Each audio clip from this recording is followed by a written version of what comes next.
This week, I am delighted to welcome along Anthony Kearsley to the Wheels and Deals podcast. He's a well-known and well-respected classic car collector with a wonderful collection of both British Leyland cars and Rolls-Royce and Bentley. I'd love to find out how those two came together. He's the current star of Channel 4's Handcuffed, Last Pair Standing with Jonathan Ross. And he runs Auto Couture, a fleet of luxury classic cars. But how did he get from selling Austin Maestros in the Lake District to owning this wonderful collection? His story takes us from the Lake District to Seattle, where his dealings with Bill Gates led him to use Anthony as an example of customer service. So without further ado, very warm welcome to my friend, Anthony Kearsley. I really want to talk to you about your car memories and your life with cars, because like me, through various members of your family, they've just always been there. Yeah, absolutely. In fact, they're all time machines. We know that. A lot of my formative years, I tend to put cars into years. So yes. I can recall memories by what cars were around and what was going on. But my father had lovely cars and always had lovely cars, but he was a horseman. My mother's family were the car people. Okay. So that's really where it started. When I was literally 8 or 9, when I'd be pensioned off to my Uncle Vernon and Auntie Marjorie, who had the BL Peugeot Citroën dealership in Bolton, Pilkingtons of Bolton. And there's a cine film somewhere of me as a little boy going around the showroom. Like little boys would talk to imaginary friends, I would sell cars to imaginary customers. So there's a cine film of me, and it's a red 2CV Citroën, brand new, in the showroom, and me going, "Now, madam, have a sit. Look at this, and this does this, and this does this." And they were like, wow. And I'd play for hours doing my own selling to imaginary clients. So did you grow up wanting to be a car dealer? Is that? I didn't know what car dealing was. But what fascinated me, and it's people often say, "Why did you want to do it?" And the simple fact, and you'll know this better than anybody with your daddy, I was from a very wealthy family, but we never had any cash. Yeah, my family was so old money, they didn't have any money. Asset rich. Yeah, with beautiful homes and fabulous boats and lovely racehorses and everything, but there was never any cash around. Now, when I went to stay with Marjorie and Vernon, he would come home with his hat on and his cigar, and he'd have bags of cash. And she'd sit in the office like this. I can see her with mountains of it, and I have to think, they're really rich. And of course, I'd go finally home to my father and say, "Auntie Marjorie and Uncle Vernon, they're very wealthy, aren't they?" And he said, "Not particularly." I said, "They've got money.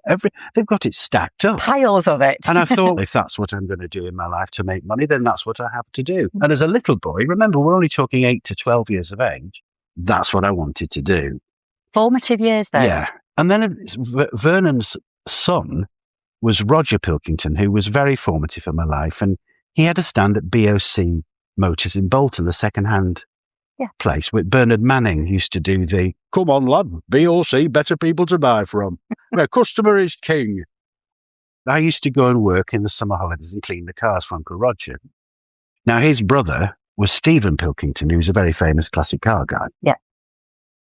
So Stephen and Roger's stepmother was my grandfather's sister on my mother's side. And that was that. So that's really where it all started. Oh.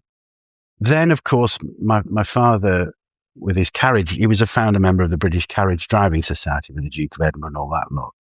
And I said to him one day, "Why don't you team up a classic car with a horse and carriage in the dressage arena? Yeah. Just pair them up." Anyway, they did. And I used to be fascinated with helping them team up a Continental Bentley with a coach and four, or a sports car with a rally car. It was really fascinating to me. Plus, I loved the marathons when they go in the Range Rovers through the forests and everything. Whereas my mother had the first Range Rover in Windermere in 1970. Range Rover? Yeah. Wow. Yeah, and it was beige. And you could swill it out with a bucket. And it was 1,600 quid. And it was 1969 she ordered it, and it came in 1970.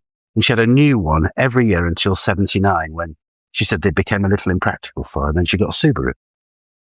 I, of course, flunked out of the army. It wasn't for me. I wasn't into horses. I was sent up to my grandmother's in the lakes to reckon with myself. Had a particularly lovely time. And then one day she said, "You better take the Wolseley in for a service.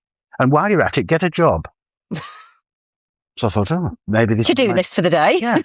So she had a Wolseley 1885, which I bumbled around in. And we went to Rayrig Motors in Bowness.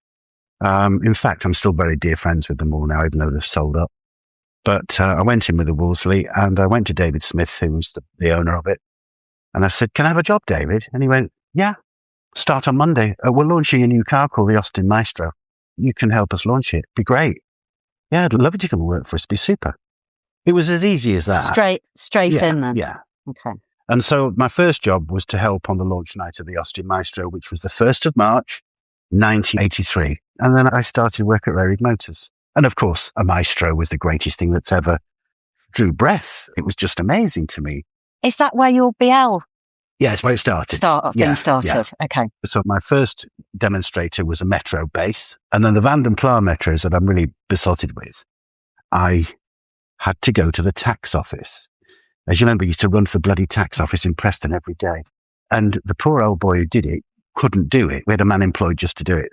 So they said, look, jump in the Metro demonstrator, Anthony, and get to Preston. We need to get this done and that done. And it was a gold MEC 640X.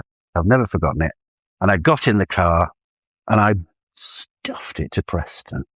As I was coming back up the M6, it started to make a dreadful noise. And I got back and it literally crept onto the forecourt and died. And the foreman came up, he said, "You're in the shit." I said, "Why?" He said, "You took the wrong car."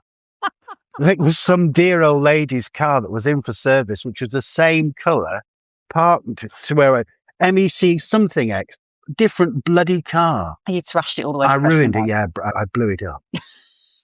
So were you in this shit? Oh, yeah. And I made some cataclysmic howls. I really was. I was only 17. Yeah. It's embarrassing to tell you. Oh, one weekend, because we work weekends, of course. We never had a break. One sunny day, a guy comes in who worked at Fullbarrow Park next door to the dealership.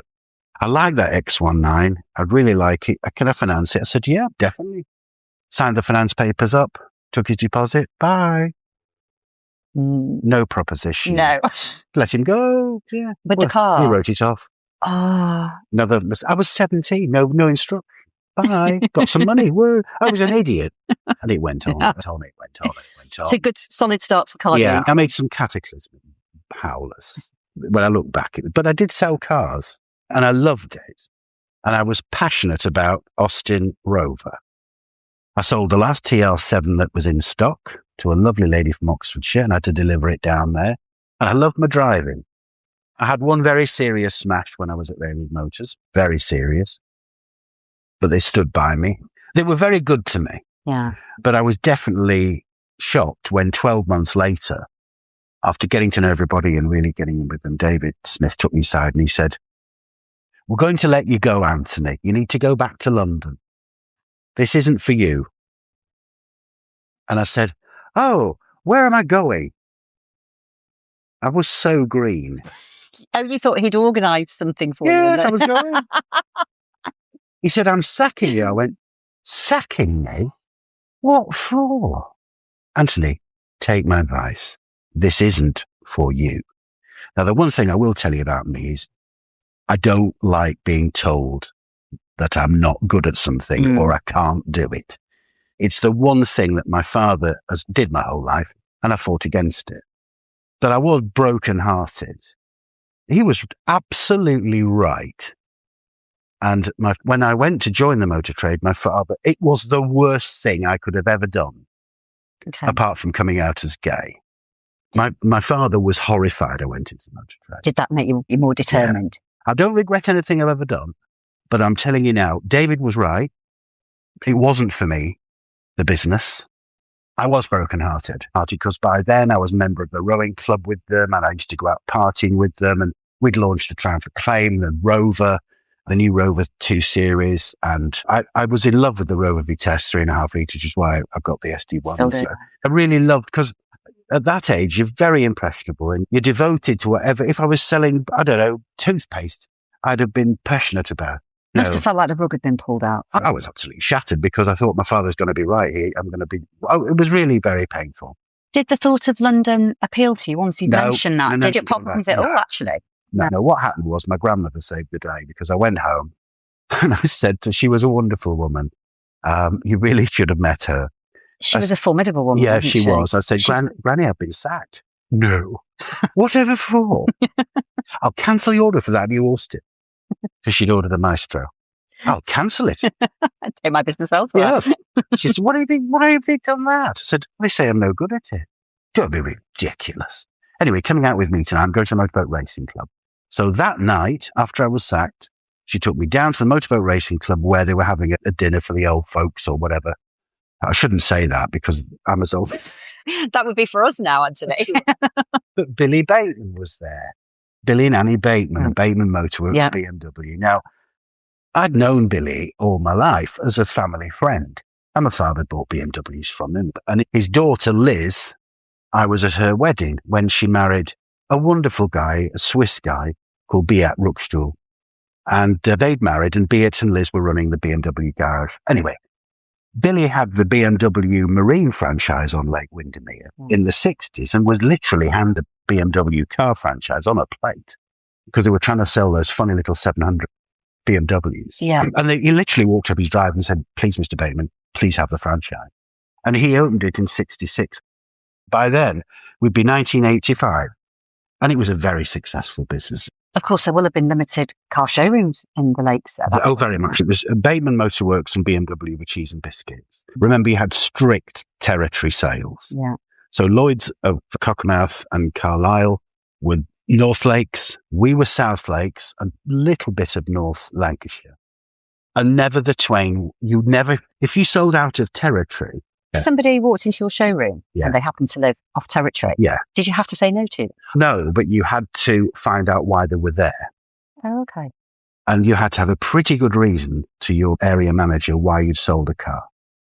If you sold a car to territory without permission, you lost the profit on it. It's as simple as that. Wow. We didn't have, the cars, remember, then were going up in value. You'd sell a BMW 316 one year and give them more money for it the following August. Yeah. These were very rare. When BMW 356 and 7 were all we're dealing with, they were beautiful cars and they were like gold bars. So anyway, went to Motorboat Racing Club. We were sitting down and Billy Bateman, did you ever meet him? Because he knew your dad. Billy was a real character. I didn't know him well at all. He was a little bit. But you've heard of him. Oh, yeah, my dad. You knew him well. In fact, I think I met your dad through Billy. Because Billy had a huge collection of classic cars, which is another story. We're sitting around the table and he went, "Now then, brother, how are you getting on at Ray Riggs?" I said, "Billy, I've been sacked." "Nay." "Whatever have you done, lad?" I said, "I don't know, Billy, but David Smith said I'm never going to make it. I've got to go back to London." We're not having that. He said, "When I set up the business, your Uncle Vernon and your grandfather and your Uncle Peter, and they used to help me in the early days. I'm going to give you a job. Come and see our Elizabeth on Monday morning. I'll sign you up at BMW." So I was out of work for a weekend, feeling very sorry for myself. So your grandma saved the day. Fun fact about Anthony's grandma. She was a powerboat racer. She was, yeah. And she knew both the Campbells. Yeah. And she was PA to Harold Macmillan. Yeah. Cut a long story short, I then started Bateman's. It's like the woman on the Titanic. I can still smell the showroom when I walked in. I come from British Leyland to corporate BMW. And it was just wonderful. Did you love it? Straight from the off? Of course I loved it, yeah. Emmeline Hughes was one of our clients, as was Jim Bowen. And the showroom was beautiful. It's not there now, but it had it'd be at Ruxton, wasn't it? It was a landscape architect and there was a fountain in the showroom and rock falls and it was just beautiful. And on a summer's day, it was stunning. I've still got photographs of that. I would imagine it's very different from your local British Leyland dealership. Well, it was a different world because within a month I was sent to the BMW Training Centre in Bracknell and I started on I had 25 courses with BMW. Mm. Between that and Liz Bateman and Billy and Beard, they taught me about the motor trade. I was a silly little prat. And David was right. We all were at that age. I was. But at BMW, I lived it and I loved it. And it was very special time. So the BMW 3 Series was just selling like hotcakes. We just had the facelift. The 5 Series was that the E30? Yeah, the E30. And then the 5 Series, the 6 Series was always my dream car. The 7 Series was always a difficult sell, but we did have quite a lot of old stalwarts. Mm. The real change came, of course, in 86/87 when the new BMW came out, which was just a wonderful thing. Mm. That's when I remember the August the 1st with the cars in the barns and bringing them out. And it was just an amazing time. There was a ceremony to it, wasn't there? God, yeah. And it was wonderful. And I never had a holiday. I never went away. You enjoyed it, right? Oh, yeah. I was there, and not only that, the Batemans were very clever. They didn't pay you a lot of money, but they gave me a house to live in. I had free petrol, and I had a new BMW every 6 months. I was very happy. Somehow we got through. I had a few quid, but I certainly wasn't making the money that my contemporaries in London in the 80s were creaming in hundreds of thousands a week. I certainly wasn't doing that. I certainly didn't have the pounds and the mountains of cash my Auntie Marjorie had. You're obviously happy because you've not stopped smiling talking about it. I loved it. There were some, and I've still got the pictures. It was one of the greatest times of my life. I loved the family. They loved me. I loved the product. The training they gave me at BMW was exceptional. And what's fascinating is the people I met through that. I met your father through it, and I met lots of other people through it. And of course, Tom Purvis, who was the chairman of BMW Great Britain at the time, I later met him in my Rolls-Royce life when he was chairman of Rolls-Royce. So there are a lot of things happen there. It's quite an incestuous industry, isn't it? The interesting thing, though, if you don't mind me asking, is I know you love your BL cars. Yeah. I bought 3 Metros and an Ambassador off you. Yeah, I love them. And I know you love your Rolls and Bentley. We've sold you Rolls and Bentley. But the BMW bit in the middle seemed to have stuck with you in the same way. No, you're right. Every time I get in a BMW, it just makes me well up. Yeah, I'd love a 635 CSI. I'd love an M635. I'd love an M535. I had an Alpina C2.7 and they killed myself in it. I love that. Yeah, I love them. Absolutely love them. So Seattle, tell me about that. Jumped on a plane, got to Seattle, walked into the Jaguar Porsche Audi dealership and said, hello, I'd like a job. Hello, they do like I'd like a job. And they went, come on in. I started work straight away on Jaguar, Porsche and Audi sales. On new cars? Yeah. And used, But Bellevue, Jaguar, Porsche, Audi was one of the biggest Jaguar dealers with 1,300 Jaguar allocation. Wow. Massive. Yeah. Massive. But you see, it was the XJ40 and I love them. I sold them new there. And they had things like automatic seat belts and stuff we didn't have, but they were doing 100,000 miles a year, these cars, and they were doing okay. Yeah, but here they've done 65,000 and finished. Wow. They don't salt the roads quite the same. That's very true. When the Rover Sterling was launched, I was there to do that. All the leather turned green overnight. I was mad. But no, Jaguar, Porsche, Audi was what I was doing. And I loved it. It was the pure Pendle system, pure Ford Pendle. Horrific, angry, nasty motor dealing. Give me your keys. You're not going anywhere. Well, how much do you want to pay a month? Forget cash. You're buying it on finance. And this is what you're going to get. And forget the price for your car. It's not important. There's your payment. How much money can I make out of you? And I don't want to see you again. I just want your cash. That's it. There's no customer loyalty. No relationship. No, nothing. See, over here, shocking. Then and now, you rely on repeat business. I'll give you an example of how it went wrong for me. It never went wrong, but it did go wrong. They took me away from sales. Okay. They put me on Range Rover VIP experience. It's because of your accent. Of course. 2 true stories that are the best stories from my time there. Seattle in 1989, 1990, 91 was a wonderful place to be. Have you ever been to Seattle? So I know it's grunge music and everything, but it was just, it's a coastal town. Think Sleepless in Seattle, the movie. That's it. Yeah. It's just a beautiful place, actually. It's very like the Lake District, Lake Washington, but much bigger. Anyway, fella comes into the showroom one weekend with his, a young relative. I don't know, I can't remember, it was his daughter. It might have been his daughter. Certainly a relative who passed her test and he wanted to buy a Porsche 911 Turbo. What? And I said, oh, 964 then, or 993? 993, Oof. wasn't it? And I said, listen, can I just take you under my wing? This is a mistake. We have a wonderful Audi, the Audi 90. If you're going to get German engineering, I get that. And that's absolutely right. Then you should try an Audi and start off with an Audi. Let's get us some driving lessons and proper driving. And then maybe join the Porsche Owners Club and let's get her involved in that. And he went, you don't know who I am, do you? And I said, no, but I would like to keep you as a client. I'd like to keep your daughter alive. And I said, I'm trying to save your daughter's life. Yeah. And he said, wow, this is really amazing. I don't think I've ever been dealt with this before in a car dealership. This is really something else. Ah, wow. Okay. We're going to buy this car. This is really amazing. I'm going to speak to your boss. It's incredible. How long have you been doing this? I said, I haven't been here a month. He said, I don't think you're going to last. He said, this isn't your line of work. I said, I've been told that many times. Yeah. Not the first time I've heard that. He said, no, it's not for you, this. But he said, I'm very happy you've done it. And he said, I get it. It makes sense. I get it. That morning, I was called into Manfred Knopf. I remember he said, Anthony, we got a problem. I said, what's that? He said, you turned down an $85,000 deal with Bill Gates for an Audi. And I went, who's Bill Gates? Well, it was 1989. Nobody had heard of him then. So there you go. And I went to his house. I went to his house on Lake Washington. So you potentially saved Bill Gates' daughter's life. He used that as an expression of how to look after clients for many years. Wow. Yeah. And I had dinner with him and everything. I got to know quite well. You had an impact on Bill Gates. Yeah. So that's a great story. That's a great which is absolutely true. Yeah, it's true, totally true. And then the other thing was we had a very wealthy heiress in the mountains who left her entire fortune to her Vietnamese pot-bellied pig called Hepzibah. Wow. And Hepzibah had a new Jag every year. That's quite a lot to unpack. She was chauffeur driven. Wow. Where did the pig go in the Jag? They sat on the back seat. Very clean animal. She had her own wet wipes. And I looked after her. Wow. Which was amazing. It really helped me for later life with Rolls-Royce. Okay. Which was fantastic.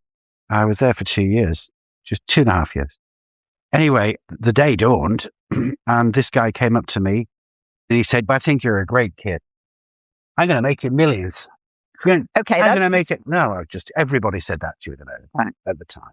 Remember, no computers, no mobile phones, nothing like that. Everybody said, yeah, incredible guy, your accent. I'll marry my daughter. Please come home, have my children.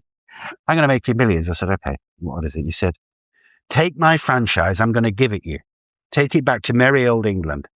Take it. I'm giving it you. I'll help you set it up and you'll make millions. What was it? I'm going to ask you to guess in a minute. So I thought about it. All I wanted was a car dealership of my own. Okay. I was focused on it. I didn't want to divert from it. I wanted a Honda dealership in my mind. And somehow I needed to get the money to do it. That's all I was thinking about, going home and doing that. This franchise wasn't cars. And I couldn't see how anybody could afford it. This was one of the biggest mistakes of my life. Maybe or maybe not. But it threw the motor trade. And he was heartbroken. And the franchise this was 89, and the franchise didn't come to this country till 94. And it's a household name now, of course. Seattle, 1989. Starbucks, yeah. Fucking Starbucks, yeah. Jesus. Yeah, the Seattle Coffee Company. Ouch. Yeah. So that's how focused I was on the motor trade. Let's not dwell on that one then. Yeah. I couldn't believe anybody paid £5 for a cup of coffee. I can't still can't believe they do. Nobody had coffee here then. Nescafe or Mellow Bird or something like that. Yeah. But that's how focused I was on the motor trade. Blinkered and fighting to prove my point again. So anyway, for a long story short, I came back to buy my dealership. Okay. Honda. Yeah. Why Honda? What made you want Honda? I just felt it was the way to go. Japanese. Yeah, and I liked the product. I liked at the time the way things were going. I'd seen Acura in America. Of course, Acura is the Honda, top range Honda brand. And I loved the product and I thought, this is great. The impossible dream? Yeah. I did the impossible. I bought a dealership with no money. How did you do that? I'll tell you. Just out of curiosity. I'll tell you. Bizarrely, I was invited to a dinner party in Clitheroe. And I went and I said, I want to buy a Honda dealership. They said, how funny. The Honda dealership in Clitheroe is for sale. Greenacre Honda. So I drove past on my way home to the lakes. Beautiful dealership. Stunning. Got out, walked around outside and said, I'm going to buy you. Definitely. So I went home. My grandmother's, she was staying at Granny's again. And I said, Granny, I'm going to buy a dealership. She said, of course you are. Definitely. Which one? I said, Greenacre Honda. We should know that. That's a very nice dealership. So anyway, that was that. So I made some phone calls and found Martin Wilson from the Motor Trade Business Network in Preston, who was the confidential sales for dealerships that were on the market. Okay. So he didn't mess your customers up if you knew a dealership. Yeah. He said, yeah, it's for sale. Yeah. He says, it's a very profitable dealership. I said, why is it for sale? He said, well, he's been there since the 60s and they wanted a corporate upgrade and he won't do it. He's had enough and he won't sell to a motor group. I said, get me a meeting with him. Yeah. So within a week, I met him, Philip Pozzi, Italian. I met him and I said, how much is your business? He said, it's 3.5 million. So it's a property freehold. He said, yep, I own the property. I own the stock. I haven't any stocking loans. It makes 500,000 a year, every year. I went, why are you selling it? He said, I've had enough.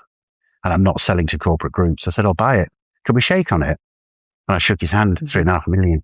And I had 100 grand in the bank then. So I drove home, saw my grandmother, and I said, I bought the dealership. How much have you spent? I said, 3.5 million. She said, oh dear. Wait, where are you getting that from? She said, come to Motorboat Racing Club. I've got somebody you'd like you to meet. So that weekend, I was taken there and I met Lieutenant Colonel Reg Gray, who was the founder chairman of the Dutton Forshaw Motor Group. Oh, so this is how Dutton Forshaw comes into it. He was a British Army officer who married Anne Bradshaw's motor house in Preston. Yeah. He'd come out of the army. Anne's brothers weren't particularly interested in the business. She was. He then not only got Laurie Bond on board, and after the war, he put the money up to make the Bond mini car.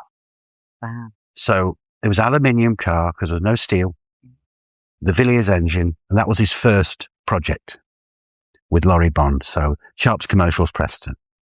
She's Anne Bradshaw, part of the Evans Halshaw. That's how that's made up. Yeah. He started buying dealerships all over Lancashire, Cumbria, BL dealerships, BMC dealerships. And then he wouldn't stop. And he went all over the country. And by 1969, he had about 60 dealerships, I think.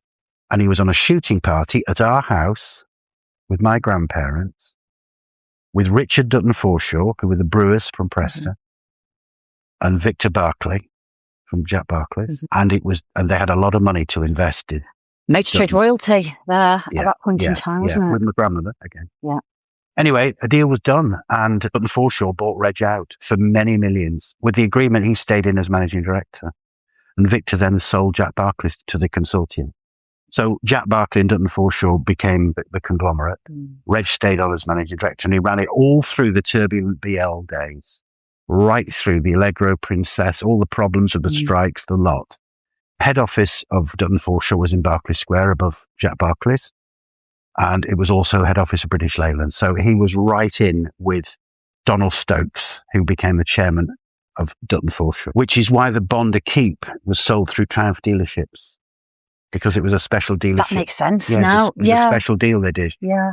And when Reg came out of that, of course, they tore the agreement up. So the people who bought Bond with the Bond bug weren't allowed to sell it through Triumph dealerships. So that was a fascinating thing. Was that your link into Jack Barclay then? Yeah, eventually.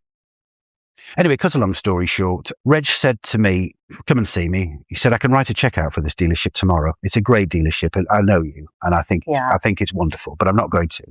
No, you have to prove yourself to me. You're going to London and you're going to raise some venture capital. Okay. Do you know what? That's a fair comment. And that's what I did. Yeah. But it took me a long time. It took me a very long time. I'll come back to that because it's a fascinating story. It involves the sale of Rover to BMW. But that was happening at the time. But we'll come back to that again. Did I end up buying the dealership? Yes, I did. But that's a story in itself. And it's that really is a story of tenacity. It took me 3 years to do it. Okay. So I had to keep Honda UK happy. I had to keep Philip Podsey happy. I had to keep my investment happy. And I had to keep living and dealing and buy a dealership and move to the Ribble Valley and did that. Once I'd done it, I was bored stiff. The business was running itself perfectly. We then arranged to build another dealership in Blackburn. I was bored out of my tree. I borrowed a lot of money from a venture capital firm, from a major bank. I became a banker and I was as miserable as sin. And Reg said to me one day, listen, this isn't for you. I know. I know. I sold my shares back to the consortium and I started work at Dutton Forshaw Preston Rolls-Royce. Did you feel like you were coming home when you walked into a Rolls and Bentley showroom? No, I was horrified about how badly run it was, how bad the product was, how it was like walking into an old BL dealership run by the trade union. So what were you on then? Spirits and Spurs? What sort of year was that? This is the amazing thing, because by then it was 96. Rolls-Royce and Bentley were still together. They were ramping up the sales. So they were making volume cars. So we had the Mulliner R Brooklands. They made 100 of those. The RT, they made 100 of those. And they made limited editions in batches of 100 with finance arrangements specially done to boost the numbers up. So 10 grand down, nothing to pay. Yeah. Give your car back in 18 months or refinance it. So I think my allocation was 6. I did 14 in my first year. Okay. And Dutton Forshaw said, you're going to slow down a bit here. You can't sell any more cars, and that's ridiculous. It was terrible. It's terrible, it was. Just in terms of the sort of the targets, were they set by head office or were they set by Dutton Forshaw? Who decided your allocation was set? Dutton Forshaw or your area manager at Dutton Forshaw, just like a Politburo, was shocking. They'd agree with Rolls-Royce your allocation, and they kept it down for years because they couldn't sell any. It wasn't purposeful exclusivity. It was just, because the problem was, and it goes back to the arrangement they had with Donald Stokes back in the beginning when he was part of the DNA of Dutton Forshaw. If you bought a Mini, a Metro, a Maestro and a Claim, a Rover 200, a Rover 600, a Rover 800, a Range Rover, or a Rolls-Royce or Bentley, you got the same handover pack. You got the same key ring. You got the same of everything. It was all BL bollocks. It was horrendous. So your Mini Metro be parked next to your Rolls-Royce. It was shocking. You got the same bloody paperwork. So what had happened to I fought against it from the day I moved in. What happened to the exclusivity in that? There was none of it. Prestige. It was total motor trade socialism. Flat structure. Yeah. And because I'd come in as a Rolls-Royce specialist, I was ostracized by everybody else. As somebody a bit, Reg Gray's protege. Ooh. So, fancy. Oh, yeah. So the sales manager, I can remember saying to me, I had to take do you remember John Willman? Now, John Willman was a major wallpaper manufacturer. And I met him at the Bailey Arms. I was living in her screen at the time. Anthony, these new Mulliners. I said, yeah. He said, I'll have one, I think. Have you got a green one? I said, we have, actually. Bring it here tomorrow night. I'll have it. Okay. So I went in. I spoke to my manager. I won't name him because he's still alive and we don't get on. I said, I need to take the Mulliner home. You can't take that. You're not allowed to drive them. We weren't allowed to drive them. Insurance wouldn't cover unless it was during working hours and you had a driver with you. You weren't allowed to drive them. And it treated them like some aged aunt. It's pathetic. Anyway, cut a long story short, I spoke to my area manager up in Newcastle and said, this is absurd. I'm going to sell these cars. He said, yeah, you can. Yeah, you can take it, but I want you back here and signed in after you've finished. Okay, fine. So I drove the car up to her screen, which is 20 minutes from Preston, had a meal with John Willman. He bought the car, went home, fed the cat, parked it on the drive. Lovely house I had, of course. Very nice. Bentley looked perfectly happy there, I can tell you. Got it back to the showroom, put it in the showroom, signed it with security, 24-hour security, got him a Rover 400 in Hawaiian blue. Of course it was. That's all I could have. And drove home. Came in the office in the morning. His office is there, mine's there. There was a note on my desk, CBHTD. I went in, I said, good morning, Hugh.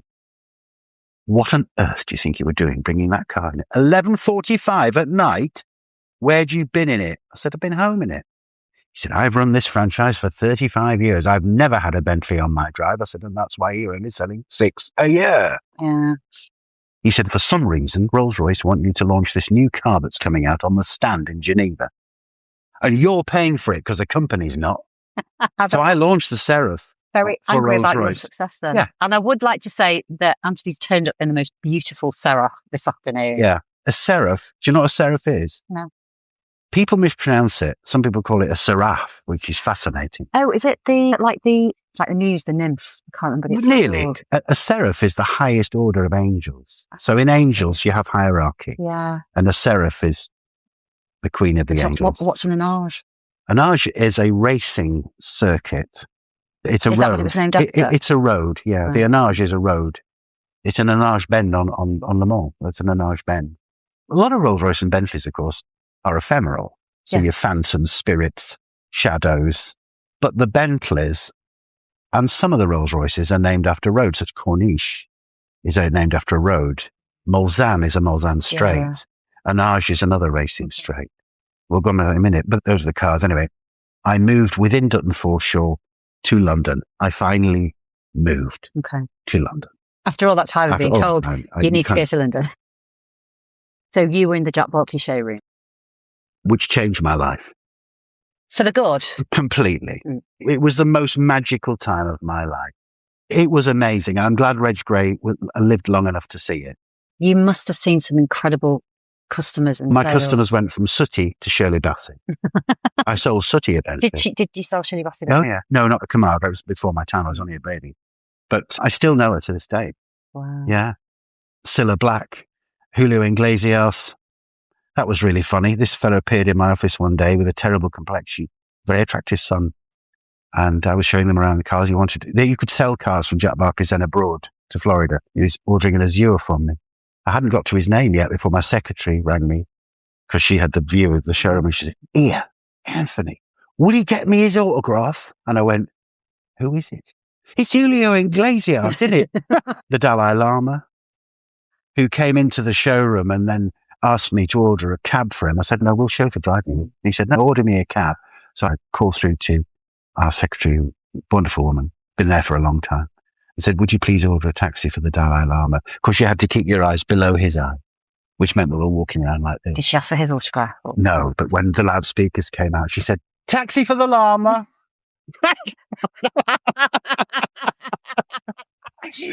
I've got on me some amazing stories from that place. Was there anybody who was particularly pleasant or particularly unpleasant? Does anyone stand out as being a customer from hell or a dream to deal with? Cilla Black, bless her, was hard work. Was she really? Yeah, she was hard work. She was very demanding. She wasn't unpleasant to me, but she's very demanding. Princess Margaret was horrendous. I dealt with her, but she was horrendous to deal with. I had the privilege of meeting Princess Diana. She was charming, but dippy. James Hewitt, I met on many an occasion. The most surprising was Marty Pellow. In a good way? Yeah. I would always imagine him to be very humble. He was a delightful man. But unfortunately, he had a really difficult time. Really sad. That was very sad. Difficult person. Oh. Yeah, I've met Sir Alan Sugar. I've met Sir Philip Green and Lady Green. There is one anecdote, which I will just finish on before I go. I sold to a very well-known, she's so well-known, the family, I couldn't tell you who it is, actually. I really couldn't, because they're still alive. They ordered a new Seraph from the Mercedes-Benz. It was delivered. And the one thing you must always do with these customers who are infinitely very powerful and very rich, you must stand up to them. You can't be... Can't be starstruck. I could do a podcast on salesmanship. This is how you deal with different customers. You put me in this position years before and I wouldn't have handled it like this, but this is how I handled it. Anyway, she took delivery of the new Seraph and that was all done and dusted. And then a week later, we got a phone call. She's really upset about this. The seats are too hard for her. I said, "What?" "They're too hard, pretty hard." So I rang Trevorgate, Mulliner Park Ward. I said, "Listen, we've got a problem." What had she come out of if the seats in that was too hard? Mercedes S-Class. Amazing. Because they are. Yeah, they are. Yeah. And I thought, she's mad. Customer's always right though, isn't he? And anyway, cut a long story short, sent it back to Mulliner for softest stuffing, 25 grand. Who paid for that? Oh, he did. Yeah. Came back a week later, still no good. It's no good. Anthony, you've got to do something about this. You're driving me mad. Please sort it out. I said, "Look, Jen, it's costing you." "Did I mention money?" I said, "No, get it sorted." All right. Back it went. Another 25 grand. More foam. Was she all right with that 50 grand later? The car is what we call Barlow Place, which was behind Jack Barclay's, just sort of a amused garage. It was ready for her to collect it. Outside was a nice lad who was homeless, living in a box a lot of homeless then, especially around the back. There was a demonstration at the front of the showroom. So when the chauffeur arrived, I said, "The car's at the back. Open the doors, start the engine up, chauffeur," because each salesman had a chauffeur, each salesman had a tailor, each salesman had a secretary. Out came the car, and the box opened. "Will you shut the fuck up? I've been working, I'm trying to sleep." And she said, "I've never been so insulted in my life. Now, if this seat's not right," I said, "Do you want to know what hard is? It's that box where he has to live. Now, I hope you enjoy the car. Now, goodbye." And off she went. She was horrified. Within half an hour, the secretary rang me. "Anthony, I've got him on the phone. He's not happy." I said, "Okay, all right. I'll take my medicine." Here we go again. He said, "You're fucking wonderful." I said, "Why?" He said, "This woman's driven me mad for 45 years and I've never shut her up." He said, "I've heard what you said to her and I bang you the best meal out in London when I come over. Thank you." Fantastic. Yeah. Happy customer. Yeah. Well, I've had a fabulous time talking to Anthony and hearing all the stories from his early days selling Maestros in the Lakes all the way through to Jack Barclay in London. But we have only just scratched the surface. He has got even more fantastic memories and stories to tell, and he's going to be back very soon for part 2. In the meantime, you can see what he's getting up to day to day on social media at Anthony Kearsley. You can have a look at his wonderful classic car business, autocouture.co.uk. And you can, of course, watch him at the moment on Channel 4's Handcuffed, Last Pair Standing with Jonathan Ross. And if you haven't already watched it, I highly recommend it. If for no other reason, you get to see some of his fabulous Rolls-Royces. So we'll be back very soon with more guests and a special visit to the NEC for this year's restoration show. Until next time, happy motoring.